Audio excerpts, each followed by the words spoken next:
లేదా భవిష్యత్తు ఏదో బాగుంటుంది. ఈ రెండే మనకి చెడ్డ.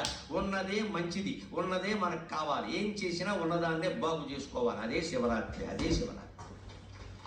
నువ్వు గతాన్ని గురించి ఆలోచించినా తప్పే, భవిష్యత్తు గురించి భయపడినా తప్పే. ఉన్నది చేసుకో, ఉన్నది చేసుకో, ఎదురుగా ఉన్న పని చేయి. నువ్వు ఏ ఉద్యోగంలో ఉన్నావు ఆ ఉద్యోగం సక్రమంగా చిచ్చావు. మాకు ప్రమోషన్ రాలేదు, మోషన్ అవుతాం, సంతోషించి ప్రమోషన్ అక్కర్లేదు.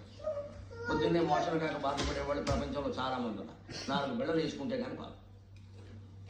మనకి ప్రమోషన్ అక్కర్లేదు, మోషన్ అవుతాం చాలు.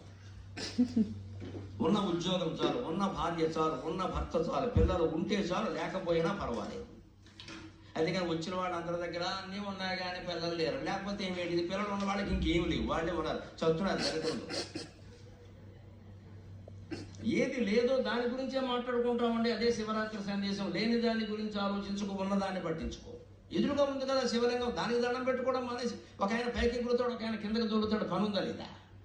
అందుకనే బ్రహ్మాదులతో కూడా బ్రహ్మాదులు నీ వస్తుత్వము కంచనేరట